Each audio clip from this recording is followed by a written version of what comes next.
Hey, good afternoon, peeps. It's Mick, the old punk. It is Sunday, September 29th. Hard to believe we're already at the end of September. I wanted to talk today about time. Now, forgive me, I'm going to kind of go meandering all over the place. I like to watch different YouTube channels, different types of things to expand my mind, and one of them is cosmology, astrophysics, the universe, that kind of thing. And one of the things I love about it is even our smartest people, present and past, come up with some amazing ideas which often get proven to be wrong, and even if they may not be wrong for 10, 20, 30, 40, 50 years.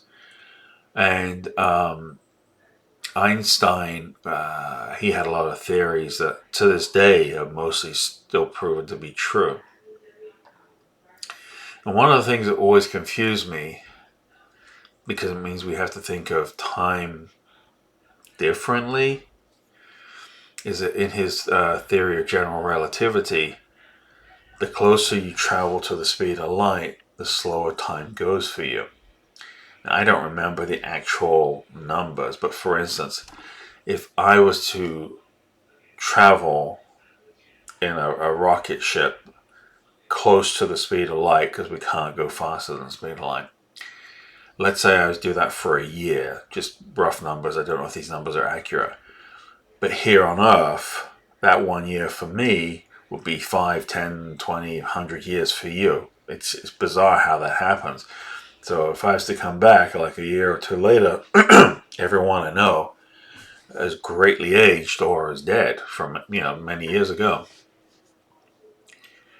And if you're not in the astrophysics world, if you're not a boffin,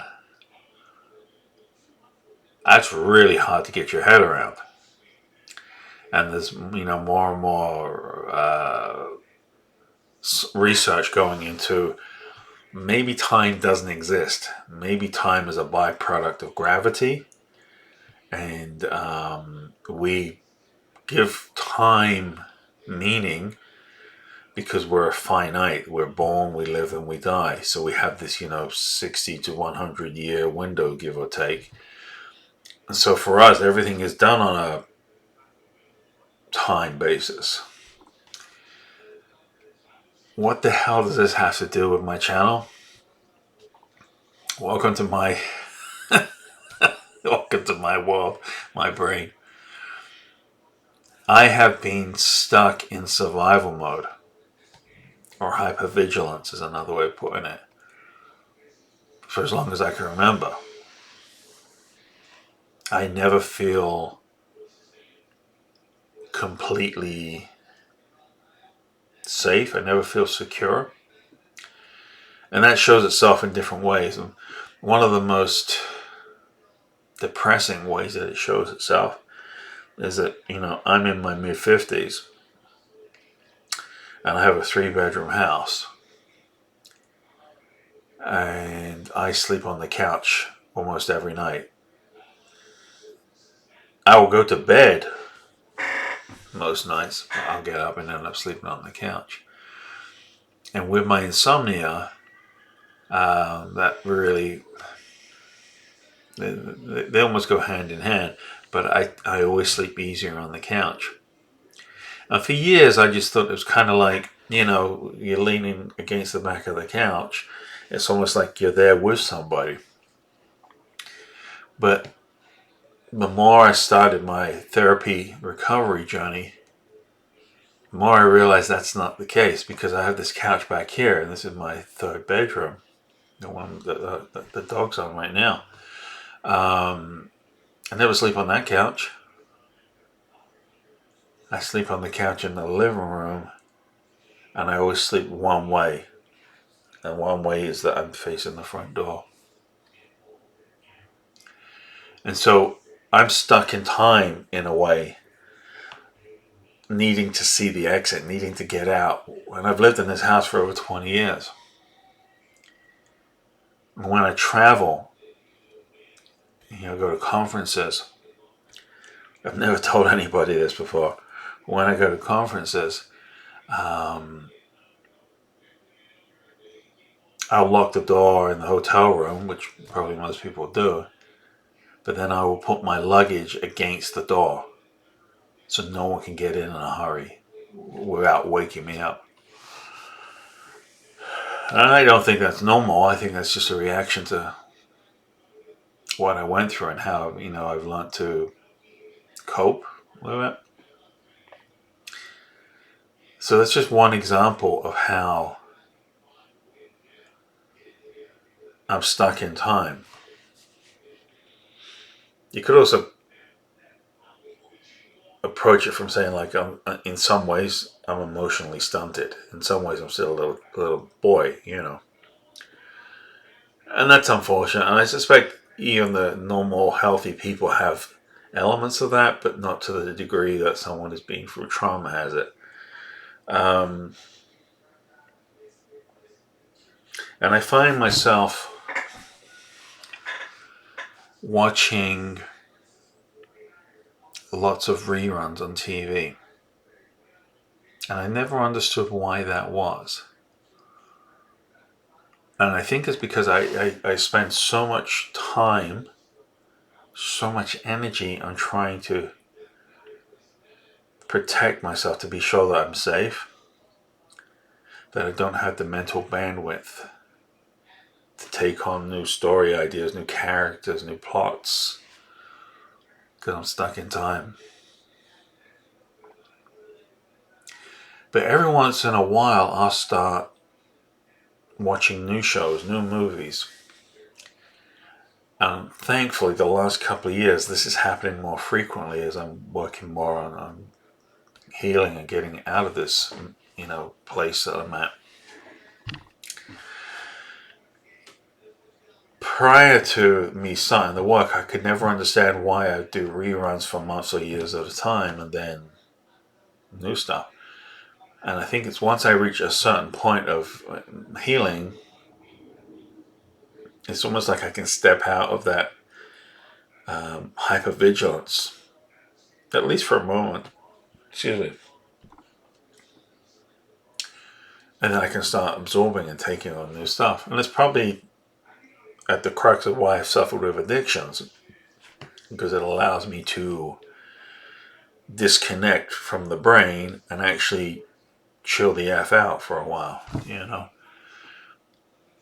so I'm actually seeing my addiction issues in a positive light, meaning I don't shame myself now because I realize it was a coping mechanism for the crap that I went through and never had any kind of support or knowledge on how to deal with that. What I thought was normal was anything but normal. But one of the really insidious things about this is, if you're watching this now, I want you to ask yourself a question. Do you predominantly live your life in the present, in the future, or in the past? And that may sound like a silly question, but give it a moment, right? As a trauma survivor, and I hate the fact that I keep saying that. I feel like I'm labeling myself like a victim or something. And I'm not a victim. I was victimized and now I'm trying to overcome that, right? But the English language or my vocabulary isn't good enough to better identify this for you. If you live in the past, which I struggle with to not do, it's very easy to live in the past. It's like you're stuck in a loop, an emotional loop. And I think that probably contributes an awful lot to depression. If you live in the future, you're constantly future planning and what have you. That could be a form of escapism. And if you live in the present, I think that's one of two things. It's either you are just enjoying life and you're going for it and you're making the most out of each day, or you're stuck in survival mode and hypervigilance and you can't see more than 6 feet in front of you. And that's where I've been my entire life, between living in the past and being stuck in the present, and don't dare dream of the future, because people like you don't get futures like that. People like you don't deserve happiness. And that's the internal narrative that I have, right? When 6 weeks after I got this dog, he nearly died. And I remember driving, he was in the vet for 5 nights. I remember driving back from the vet the second night, and they asked me for permission to resuscitate him if he had a cardiac event in the evening. And as I was driving home, I punched my steering wheel so hard I thought that I broke my hand. I was basically telling myself, you effing idiot. Who do you think you are? You know you're not supposed to be happy. You know you're not supposed to have good things in this world. And that's where I was just stuck in that moment, right? Thankfully, he's great. He makes me laugh like crazy. A quick story, yesterday I was laying on the couch and he came over to me and he put his face right here and he's doing this. And I was kind of dozing off and I opened my eyes and I went like this and he went like this, and then he just started running around in circles, tail going, and I just couldn't stop laughing. He just cracks me up. And I'm so grateful that I have him, because every day he improves my life. He makes me smile, makes me laugh, you know. But getting back to the main theme of the video, I don't know if I'm going to call this video "Does Time Exist?" or "Are You Stuck in Time?" or something like that. You'll know prior to this because you'll have seen the thumbnail. But I'm in my mid-50s now. And mentally, emotionally, I may as well be in my mid-20s or my mid-30s. Yes, I'm getting older. I look in the mirror, I see I'm getting older. But mentally, it's just,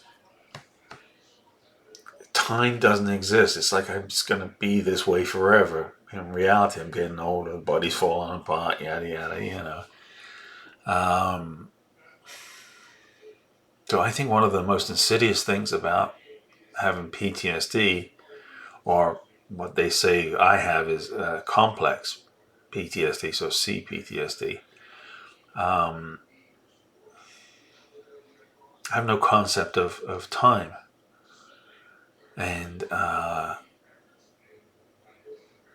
I can't get my head around it. And I fondly remember 20, 25, 30 years ago, like it was yesterday. But in many ways struggle to remember what's happened in the last 20, 25 years.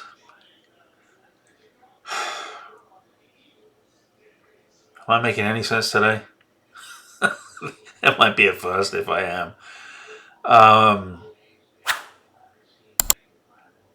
So yeah, in some ways, time doesn't exist when you're in a state of trauma, because you're frozen in time, you're frozen in that moment in many ways. And it may be something that happened here, but it affects here, here, and here. It's just, it's all encompassing, right? And I hate that. I absolutely hate that.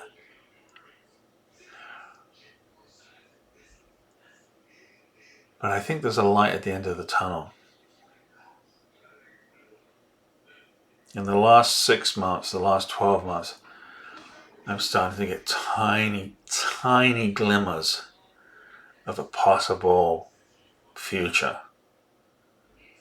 And it scares the shit out of me. So I kind of deviate away from it, right? But it keeps coming, it keeps coming. I think that is progress in terms of my therapy and recovery.